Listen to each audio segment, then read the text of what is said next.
আমি কিবা এটা বিজনেছ কৰিবলৈ হ'লে তিনিটা মেইন পইণ্টৰ ওপৰত কাম কৰিব লাগে। সেইকেইটা হৈ গ'ল যে প্ৰথম আমি এইটো লিষ্ট ডাউন কৰিব লাগে যে আমাৰ ওচৰত কি কি এক্সপিৰিয়েঞ্চ আছে বা স্কিল আছে, যিখিনি আমাৰ ষ্ট্ৰেংথ পইণ্ট হয় সেইখিনি আমি লিষ্ট ডাউন কৰি ল'ব লাগে।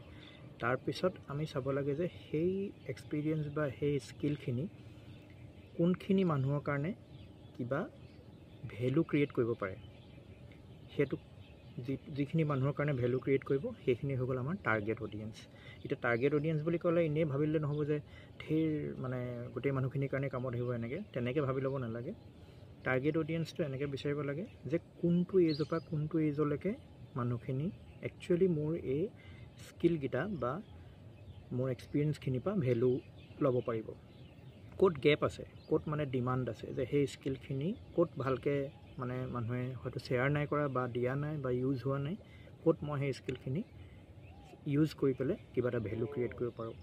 সেই যিখিনি মানুহ হ'ব সেই মানুহখিনি কোনটো এজ গ্ৰুপৰ হ'ব টাৰ্গেট অডিয়েঞ্চ, আৰু তেওঁলোকে চাকৰি কৰা নে নকৰা নে তেওঁলোকে হাউচ ৱাইফে হয় নে কি কৰি আছে, নে স্কুল গোয়িং ষ্টুডেণ্ট হয় নে কলেজ গোয়িং ষ্টুডেণ্ট হয় নে ডিগ্ৰী কৰি আছে নে পাছ আউট হোৱা ষ্টুডেণ্টখিনি হয় নে বয়সীয়াল মানুহ হয় নে একদম কেঁচুৱা ল'ৰা হয়, কোনখিনি মোৰ টাৰ্গেট অডিয়েঞ্চ হয় সেইটো একদম ভালকৈ বহি পেলাই পইণ্ট বাই পইণ্ট লিখি উলিয়াই ল'ব লাগে।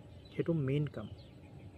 তাৰপিছত আহি গ'ল যে এতিয়া সেই টাৰ্গেট অডিয়েঞ্চখিনিৰ কোনটো প্ৰব্লেমৰ চলিউশ্যন মোৰ এই স্কিলখিনি বা মোৰ এই যিখিনি এক্সপিৰিয়েঞ্চ আছে সেইখিনিৰে দিব পাৰিম, ভেলু ক্ৰিয়েট কৰিব পাৰিম।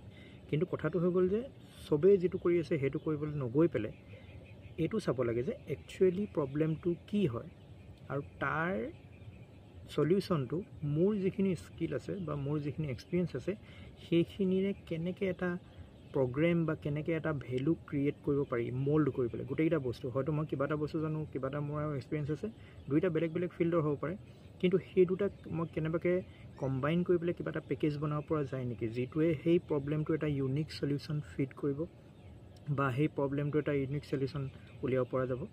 তেতিয়া কি হয়, এটা বিজনেছ লং টাৰ্মত ছাকচেছফুল হয়। নহ'লে কি হ'ব, আজি যদি ট্ৰেণ্ডিঙত থকা কিবা এটা বিজনেছ কৰিবলৈ যায় তেতিয়াহ'লে অকণমান টাইমৰ কাৰণে মানে খুব পটাপট চলিব বিজনেছ, কিন্তু তাৰপিছত আহি আকৌ মৰি যাব, আকৌ নতুন কিবা এটা ভাবিব লাগিব। তো ইমান পটক মানে খৰখেদাকৈ এইটো বিজনেছ কৰাতকৈ মোৰ মতে ভাল বিজনেছ এটাৰ মানে এইটোৱে ৰোড মেপ হয় যে প্ৰথমতে টাৰ্গেট অডিয়েঞ্চ ছিলেক্ট কৰা, নিজৰ স্কিলখিনি উলিয়াই লোৱা আৰু এটা ভাল পেকেজ ডিজাইন কৰা, যাতে সেই প্ৰব্লেমটোৰ একচুৱেল আৰু ইউনিক চলিউশ্যন এটা উলিয়াই পেলাই আমি ভেলু ক্ৰিয়েট কৰিব পাৰোঁ। Thank U.